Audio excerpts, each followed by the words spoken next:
Unfunded state mandates. Laws get passed, legislation gets passed to where mandates are placed on local level, on the counties. What is your feeling on unfunded state mandates?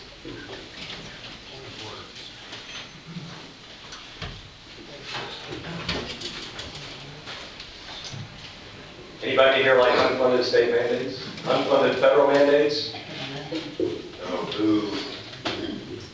They're a fact of life in the federal government, just like they are in the state government. The Congress loves to pass down laws that require somebody else to pay for them, namely us. And they may be unfunded mandates, but you know who's going to fund them, right? That's going to be us. And that gets to the tax code that we all live under today.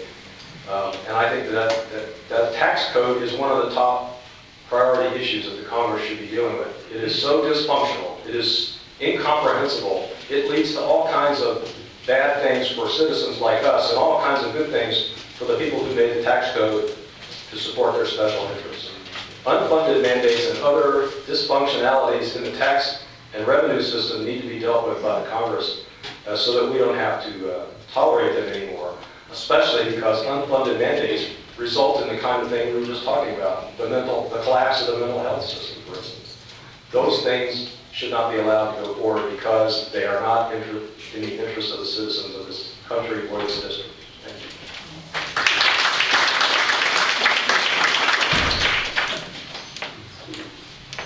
For 35 years, I had the privilege of working for and with the American Legislative Exchange Council, which probably doesn't mean anything to those of you here. But that's 2,500 conservative state legislators, most of them Republicans, a few of them Democrats. And one of their issues is the unfunded mandate amendment to the federal Constitution, which is a very simple document. It says if Congress forces states to do a given program, it cannot legally do so unless it also provides the funding for the states to do that. That's very straightforward. And that would cut unfunded mandates off right at the knee. But in order to get that supported by your state legislature, I think you need to elect a few more Republicans in Raleigh. But you also need to elect a few more Republicans in Congress, because ultimately it's got to be passed by Congress.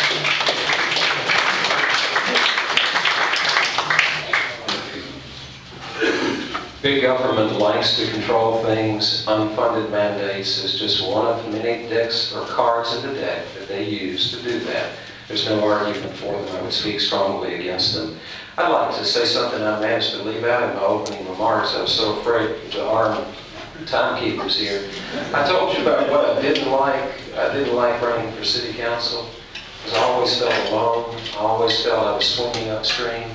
I liked running for Congress. Someone asked me that earlier, 2 people. I like it. I like it because I get a chance to be around people of like mind. I like it because, I'm going to say it, I get to be with normal people like we have today. Thank you.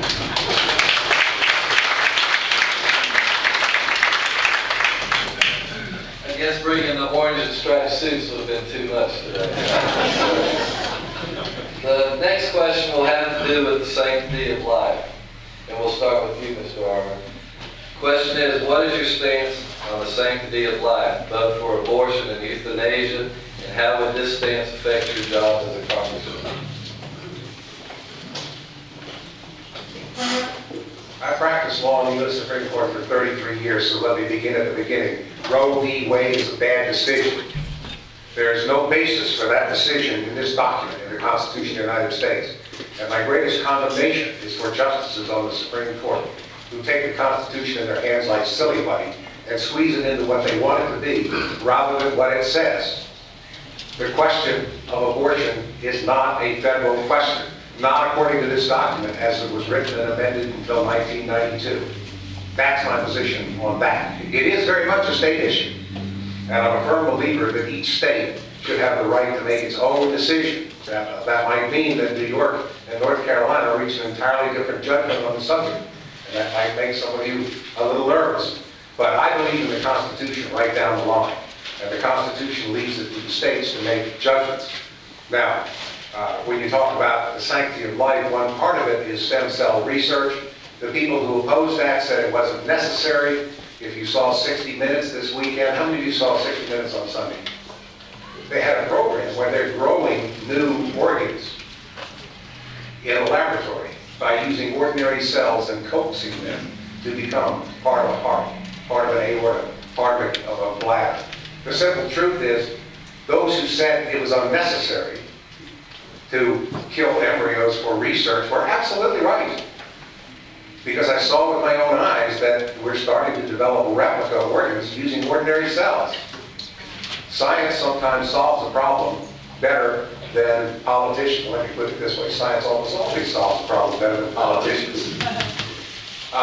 This is awful short, there we go, to a very complicated question, so corner me after it, but I'm a firm believer in the Constitution, and I don't like it when anybody violates it, including justices in the Supreme Court.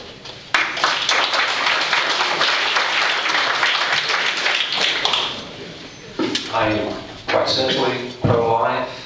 I will vote against any legislation that comes before us that supports pro-choice, that further undermines the sanctity of life. It's as simple as that. Thank you.